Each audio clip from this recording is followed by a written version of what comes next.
시청자 여러분 안녕하십니까? 행복한 미래를 여는 방송 복지TV 뉴스입니다. 유엔장애인 권리협약 이행을 강화하기 위한 국제장애계의 9대 권고안이 발표됐습니다. 이솔립 기자입니다.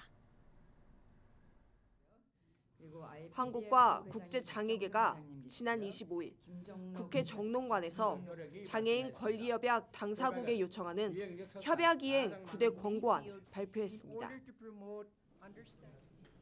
이에 앞서 한국장애포럼과 장애인 권리협약 특별위원회 등은 당사국의 후속 조치 현황을 점검하고 시민사회 차원의 실천 전략을 수립하고자 지난 23일부터 24일까지 서울에서 국제 워크숍을 열고 국제장애계와 함께 당사국 내의 협약 이행 촉진을 위한 구체적인 전략을 공동으로 수립했습니다. 이날 장애계는 국제 워크숍에서 수립된 9대 권고안 발표와 함께 지난해 9월 채택한 최종 견해에 포함된 공고사항에 대한 이행을 촉구하고 나섰습니다.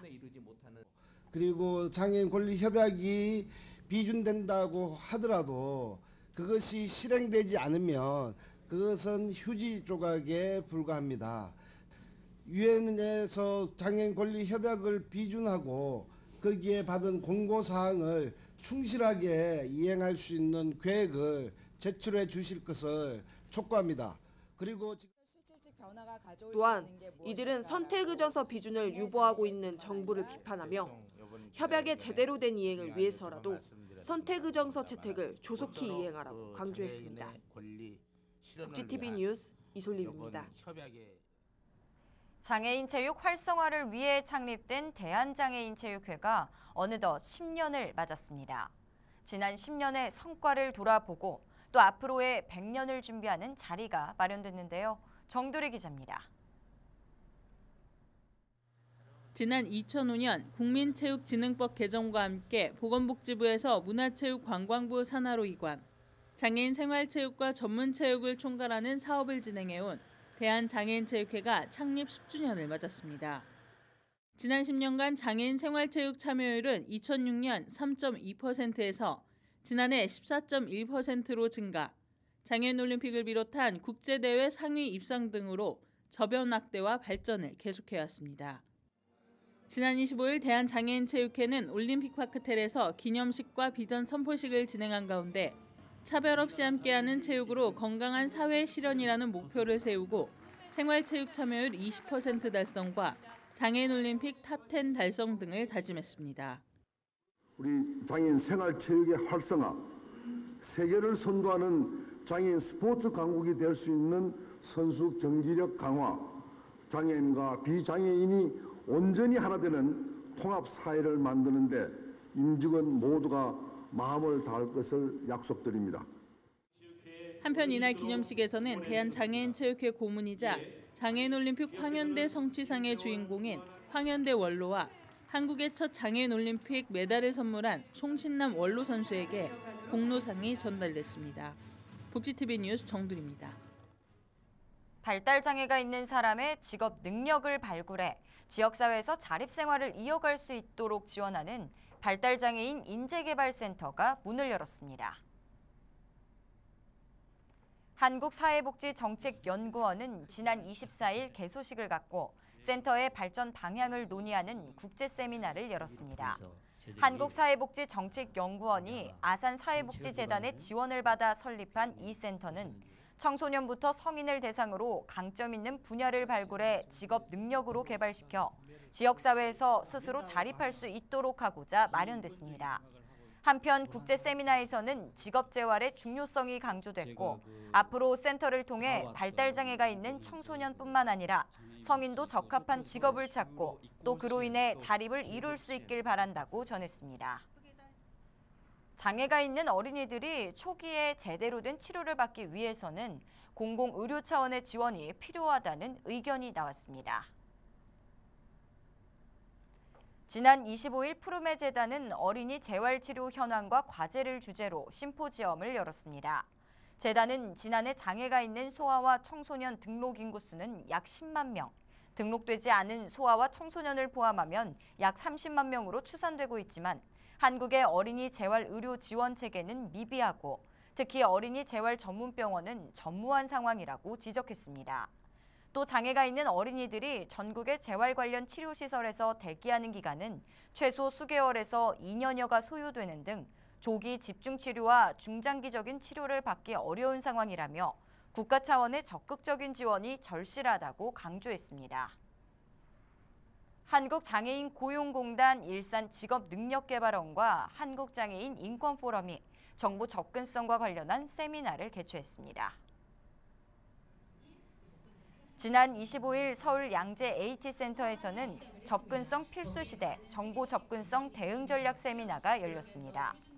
이번 세미나에서는 정부 관계자와 IT 기업 관계자, 장애계 단체 실무자들이 참석해 정보 접근성의 정책 방향과 웹 접근성 의무화에 따른 국내외 대응 전략 등을 논의했습니다. 한국교통장애인협회가 2015년도 교통사고 장애 극복 재활상 시상식을 개최했습니다. 박정인 기자입니다. 장애인 예방 대국민운동과 교통장애인 권익 보호운동 등을 위해서 활동하는 사단법인 한국교통장애인협회가 2015년도 교통사고 장애 극복 재활상 시상식을 열었습니다. 올해 교통사고 장애 극복 재활상에는 KBS 앵커로 활동하고 있는 임세은 씨와 이명섭 씨가 수상했고, 교통사고 장애 극복 가족상에는 박창윤 씨 가족이 수상했습니다. 이번 시상식에는 교통장애인협회 회원과 장애계 단체 관계자, 여야 국회의원, 정부 관계자 등 약 500여 명이 참석한 가운데 진행됐습니다. 김낙한 중앙회장은 대회사를 통해서 교통사고 장애인들의 사회적 재활을 위한 방안을 말했습니다. 차 한 대 팔면은 그렇게 그 교통사고 장애인들의 사회적 재활을 위해 쓸 수 있는 요율을 0.1%라도 만들면은 연간 한 2천억이 생길 것이다. 이걸 법을 만드는데 지금 이제 기초는 시작이 되었습니다. 한편 협회는 시상식뿐만 아니라 교통사고 장애인들 중 기초생활수급자와 차상위 계층에게 생활금을 전달하는 시간도 함께 가졌습니다. 복지TV 뉴스 박정인입니다. 시각장애인의 안전을 위해 마련된 편의시설들이 반대로 안전을 위협하고 있습니다. 경기도와 경기도 시각장애인 복지관이 시각장애인 편의시설 개선을 위한 토론회를 열었는데요. 김소영 기자입니다. 3살 때 열병으로 시력을 잃은 박정희 씨. 길거리를 다니는 것은 아직도 두렵습니다. 인도의 자동차 진입을 막으려고 설치된 볼라드는 부딪히면 치명상을 입는 흉기가 됩니다. 시각장애인에게 길을 안내하는 점자 블록 역시 규격에 맞지 않게 깔려 있는 곳이 많습니다.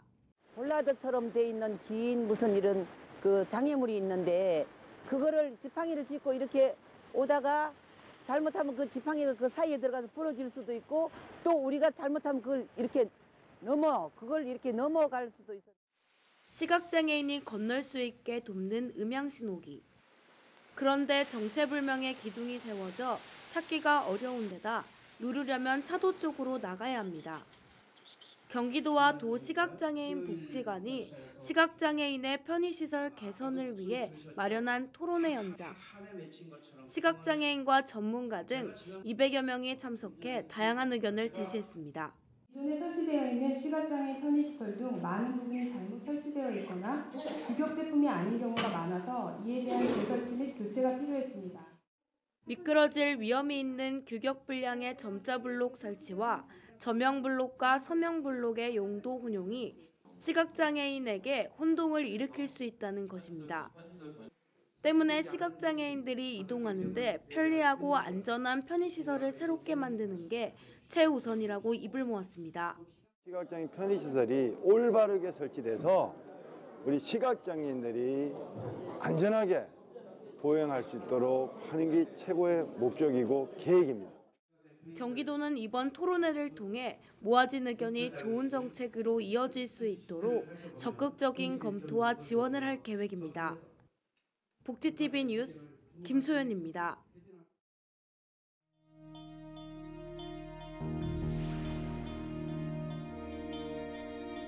이어서 간추린 뉴스를 전해드립니다. 보건복지부가 2015년 제2회 행복나눔인 시상식을 지난 25일 개최한 가운데 생활 속에서 나눔을 실천한 총 40명에게 보건복지부 장관상을 수여했습니다.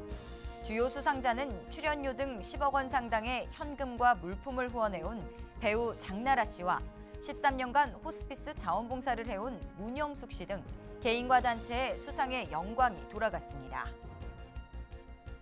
보건복지부가 제4차 편의 증진 국가종합 5개년 계획을 발표했습니다. 이에 따라 앞으로는 국가나 지방자치단체가 새로 짓는 건축물은 장애물 없는 생활환경 인증을 반드시 받아야 하는 한편 장애인은 전세자금을 융자받을 때 우대금리를 적용받고 분양과 임대주택을 우선적으로 공급받는 것은 물론 장애 학생을 위해 특수교육 보조 인력 배치와 학습보조 도우미 지원도 확대한다는 방침입니다. 창원시와 경남은행이 동절기를 앞두고 소외계층의 따뜻한 겨울나기를 위한 사랑의 연탄 나르기 봉사활동을 펼쳤습니다. 이들은 지난 19일 창원시 마산회원구 일대 소외계층 가정에 연탄 200장과 전기 매트, 쌀 등을 전달했습니다. 한편 경남은행은 이번 나눔을 시작으로 기초생활수급자, 한부모 가족 등 총 150세대에 연탄과 전기 매트를 지원할 계획입니다. 경기도 양주 YMCA는 양주 지역의 중고등학교 청소년들과 함께하는 양주 YMCA 청소년 백인 토론회를 개최했습니다. 진로, 직업과 미래, 그리고 평화라는 주제로 열린 이번 토론회는 7개 모둠으로 나눠 사교육의 필요성, 청소년들이 꿈을 쉽게 포기하는 이유 등 다양한 소주제를 정해 발표하는 시간을 가졌습니다. 서울시 지체장애인협회 강서구 지회가 장애와 어려운 경제사정으로 인해 결혼식을 올리지 못한 채 살고 있는 부부 5쌍에게 결혼식을 선물했습니다. 결혼식은 지난 25일 경기도 일산의 퀸스 웨딩홀에서 열렸으며 주례는 김광환 중앙회장이, 축가는 가수 시아준수가 불렀습니다.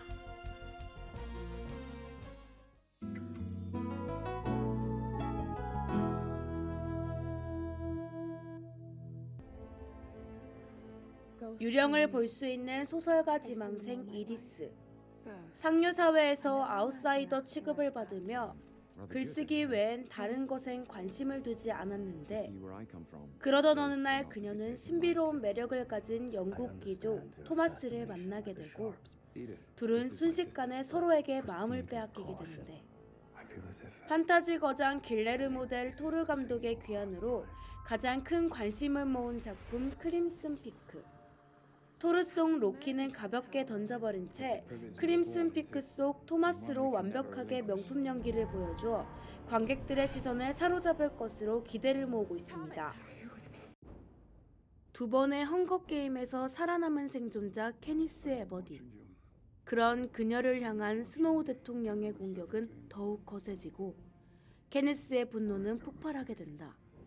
케니스는 그를 멈추고 모든 것을 끝낼 수 있는 사람이 바로 자신임을 깨닫고 13구역 군단에 합류하지만 스노우 대통령이 설치한 함정들로 인해 목숨을 위협받는 위험한 상황에 처하게 되는데 4부작 시리즈의 최종편인 헝거게임 더 파이널. 최종의 요원들이 총활, 창 등을 활용한 격렬한 전투 장면에서는 각 캐릭터들의 관객들이 깊이 동화될 수 있도록 모션 효과가 반영돼 임팩트 있는 흥분감을 선사하며 관객들의 몰입도를 높일 것으로 기대를 모으고 있습니다. 전교 1등 고등학생 1회와 불량학생 현실, 왕따 피해자 봉수 등 문제적 청소년으로 인식되는 10대들의 성장통을 담은 뮤지컬 바람직한 청소년이 대학로 예술극장 대극장에서 공연되는데요. 장애인과 국가유공자는 할인 혜택이 있습니다. 연말 공연하면 빼놓을 수 없는 개그 듀오 컬투가 12월 24일부터 27일까지 올림픽공원 올림픽홀에서 콘서트를 갖는데요. 장애인과 국가유공자는 할인 혜택이 있으며 공연장에는 장애인 휠체어석과 장애인 화장실이 마련돼 있습니다. 2015년 정기국회는 한 달여밖에 남지 않았지만 계류 중인 법안은 어느덧 만여 건을 넘어섰다고 합니다.